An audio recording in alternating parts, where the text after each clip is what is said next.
Imagine this. It is 3 in the morning. The alarm goes off. Not your phone alarm, the kind of alarm that means someone is trapped inside a burning building 2 miles from where you are sleeping. You have 45 seconds to get dressed, get on the truck, and get moving. Most people never think about what happens after that. Today, we are going to talk about every single level of a firefighter's career. From the recruit who can barely run a mile without stopping, to the fire chief who manages a budget larger than most small businesses. The salaries will surprise you. The dropout rates will shock you. And by the end of this video, you will understand why this is one of the most respected and most brutal career paths in America. Let's start at the very bottom. No paycheck, no glory, just pain. Before you ever touch a fire truck, before you ever put on a real oxygen mask, you go through the fire academy. And the fire academy is specifically designed to break you. We are talking about 6 to 8 months of physical training, classroom instruction, and scenario simulations. You wake up before sunrise. You run. You lift. You crawl through smoke-filled tunnels wearing 60 pounds of gear. Then you sit in a classroom for 4 hours and memorize building codes. The failure rate at this stage is brutal. Depending on the department, between 30 and 50% of recruits do not finish the academy. Why do they quit? Some cannot handle the physical demands. Some cannot pass the written exams.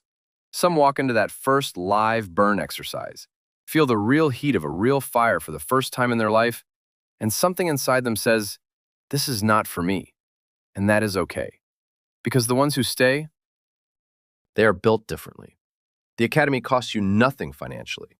In many cities, it is fully funded by the department, but it costs you 6 months of your life, every ounce of your comfort zone, and the version of yourself that thought this would be easy.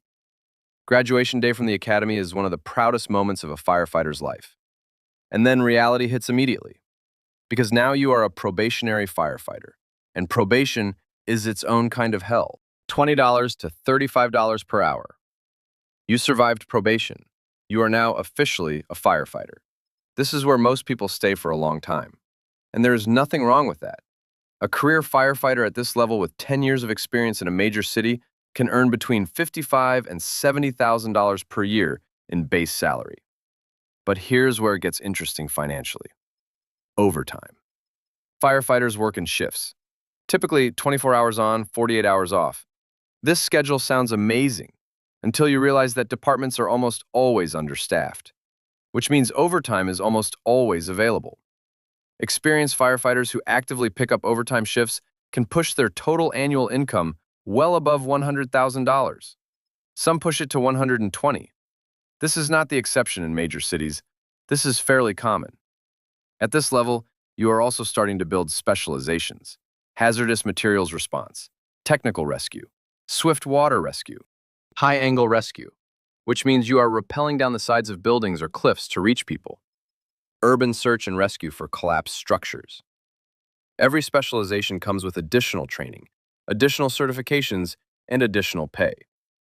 This is the level where firefighting transforms from a job into an identity. The culture inside a firehouse is unlike anything in the corporate world. You eat together. You sleep in the same building. You respond to traumatic events together and then come back and watch television together like nothing happened. The psychological bond between firefighters is something that very few professions can replicate. But this level also carries a cost that nobody puts in the job description. Let's stop here for a moment because this is important. Firefighters have one of the highest rates of PTSD of any profession in the United States. They also have a suicide rate that is statistically higher than the rate of line-of-duty deaths. Read that again. More firefighters die by suicide than die fighting fires. The culture of toughness that makes firefighters exceptional at their job also makes it extremely difficult for them to ask for help. You spend your career being the person who shows up when everything is falling apart. Admitting that you are struggling feels like a betrayal of that identity. Modern departments are making progress. Peer support programs, mental health resources, changes in leadership culture. But this is a wound that the profession is still actively working to heal. This is the truth behind the badge that the recruitment posters never show you: $45 to $60 per hour.